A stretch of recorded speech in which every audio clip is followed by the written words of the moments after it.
Hey guys, how's it going? So I'm currently very busy with college and planning the Halloween special. So in order to give you your weekly dose of creepy, I asked my friend TheWalkingFlimbo to fill in for today's top 10. I want to give him a big thanks for filling in, as I am now able to have a bit more time to prepare for future videos and of course the Halloween special. I'll leave a link down below to his channel. He makes gaming videos and he's currently shitting his pants to Outlast, which is always fun. So go subscribe to him, tell him I say hey, and enjoy the 10 creepiest abandoned asylums in America. America, home of the brave and the land of the free. Also, America is home to some of the creepiest places on earth, like this list of abandoned asylums that I've put together. So sit back, relax, and join me as I count down the 10 creepiest abandoned asylums in the good old US of A. Kicking off this list is Ranchos Los Amigos in Downey, California. Situated just a few miles from downtown LA, the Ranchos Los Amigos Hospital was originally founded in 1888 as the Los Angeles County Poor Farm, where the area's needy worked in exchange for being cared for by the local government. Over time, new facilities were added to the several hundred-acre compound, including a hospital and a mental ward, among numerous other buildings. The hospital where the Ranchos Los Amigos coma scale was developed is still in use, though it is moved somewhere else on the grounds. The mental hospital and other surrounding buildings were abandoned over the years, beginning in the 1950s. Around this time, the main hospital made a name for itself treating polio. During a training exercise in 2006, Marines discovered a freezer in the morgue and investigated. Inside, they found amputated limbs and brain tissue samples. Now mummified, they were left behind when the early hospital was abandoned. Next up on the list is Trans-Allegheny Lunatic Asylum in western West Virginia. This impressive structure, allegedly the world's second largest hand-cut stone masonry building after the Kremlin, looks like it was designed as the set of a blockbuster thriller. Built around the Civil War era, this asylum was designed to house around 250 patients but ended up holding more than 2,400, including for a brief period the infamous Charles Manson. Along with severe overcrowding, profound abuse abounded. People were locked in cages, lobotomized with ice picks, chained to certain objects, and the combination led to hundreds of deaths and a palpable air of suffering. Apparitions are aplenty, like the still deranged patient Ruth, who likes to attack visitors. And since the asylum was also a briefly Civil War military base, uniformed soldier ghosts roam the halls. Thousands have claimed to hear voices telling them to get out. There are Civil War themed ghost tours, tours of the medical center, forensic building tours, and geriatric building tours. There are also zombie events and balls that fully play up to the twisted history on the campus grounds. Up next is Danvers State Hospital. Part prison, part asylum, all terror. This gothic monolith opened in 1878 to house mentally unstable criminals.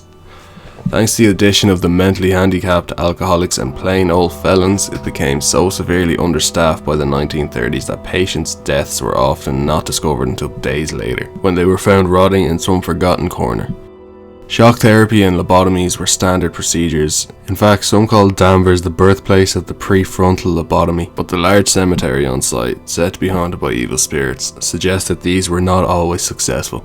The sinister, castle-like building is said to have inspired H.P. Lovecraft's Arkham Sanatorium and also Batman's Arkham Asylum, and was the setting of the demon movie Session 9. And as if that wasn't enough, Danvers used to be the Salem village. Yep. Of Salem witch trials fame, regular ghosts are one thing, witch ghosts are another altogether. Next up is Athens Lunatic Asylum, also known as the Ridges. It was once one of Ohio's largest asylums for the mentally ill, and was one of the first hospitals to be built using the Kirkbride Plan, a standardized method that governed the way mental institutions were built and the way the patients were treated. The hospital officially opened its doors in January of 1874 and for a while provided some of the best care available at the time, mostly to Civil War soldiers suffering from the then misunderstood post-traumatic stress disorder. As the years wore on, the staff began to realise that they could put many of their patients to work in the hospital's various facilities, such as the farm, which operated on a for-profit basis. As the institute became increasingly greedy, the number of patients admitted to the hospital grew. To make matters worse, Kirkbride hospitals had gained reputations as a good place to dump family members you couldn't afford to care for. The facilities began to fill up with the elderly, the homeless, and the rebellious teenagers being taught a lesson by their parents. By the 1950s, the Ridges housed nearly 2,000 patients, over 3 times its capacity, yet the staff numbers never grew. Add the invention of shock therapy and lobotomy to the mix and you have a recipe for a nightmare.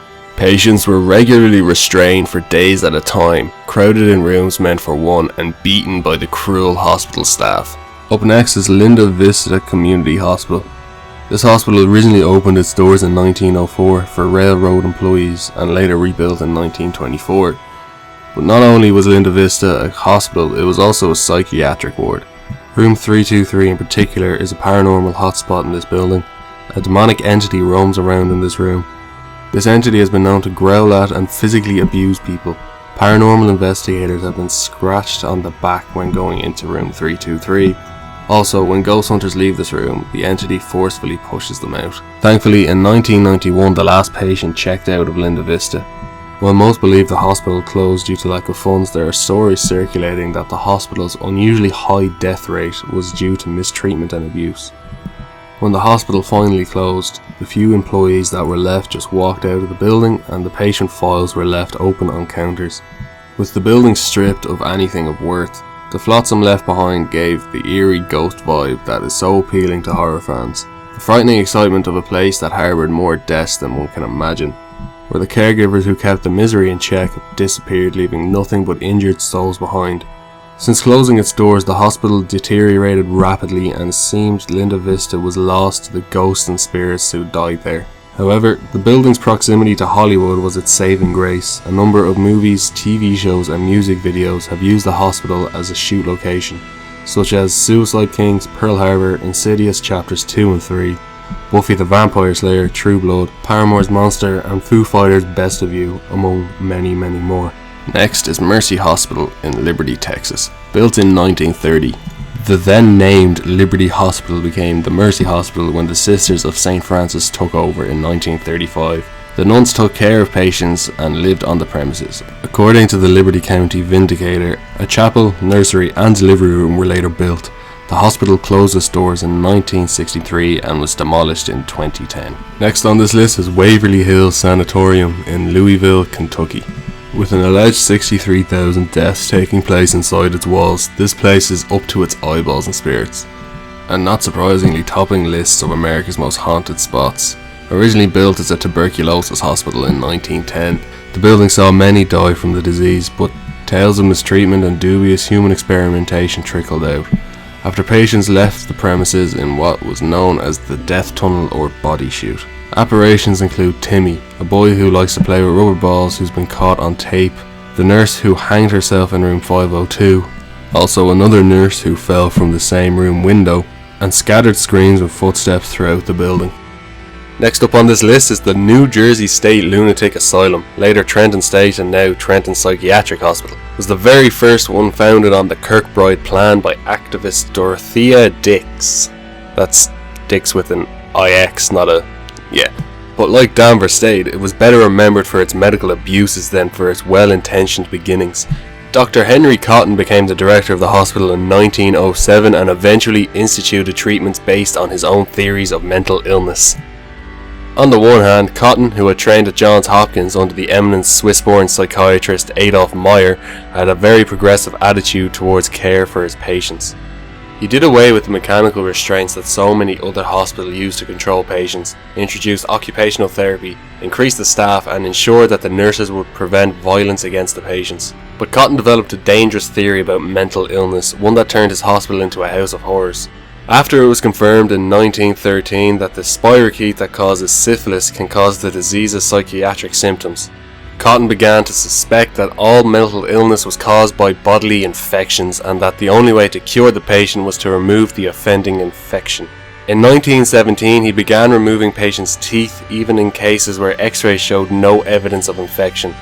He soon moved on to other body parts, gallbladders, stomachs, ovaries, testicles, tracts of colon, and uteruses. Cotton claimed a cure rate of 85%, but in reality his surgeries had an unconscionably high mortality rate, and he didn't always obtain consent from patients or family members, and in fact sometimes he performed these removals despite their protests. Next up is Fairfield Hills State Hospital in Newtown, Connecticut.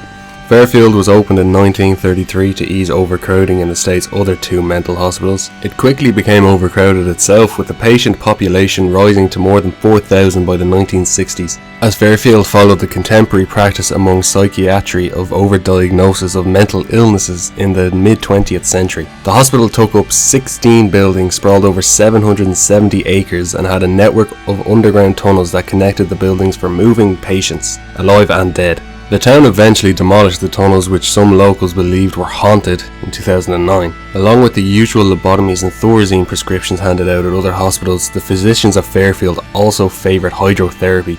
This treatment, used to induce calm in a patient, involved ice baths and prolonged bathing, sometimes for more than a full day, where patients were retained and not allowed out of bathtubs, even when in need of excreting waste. Oh shit. Fairfield finally closed its doors in 1995. And finally, Rolling Hills Asylum. More of a stockpile of the poor, widowed, orphaned, disabled, criminals and alcoholics than an insane asylum per se. The former Genesee County poorhouse, established in 1827, counts over 1,700 documented deaths. Some are convinced that's a lowball number, and hundreds more were buried on the property in unmarked graves. Paranormal activity in the 53,000 square foot building includes screaming, doors slamming, and apparitions, most famously of Roy Krause, a 7'5" man who died there in 1942. There's also something known as the Shadow Hallway, so named because of the shadowy apparitions that peek out from doors or shuffle and crawl across the corridor. There's also a variety of ghost tours available for this asylum. And that's it for this top 10. I hope you enjoyed it, and if you did, don't forget to hit that subscribe button, and if you're feeling generous, leave a like and a comment. DeBurke said he'd leave a link for my channel in the description below, so go ahead and check that out if you want to. I do gaming videos and stuff like he said at the start. That's it for this, and good luck. Ha ha!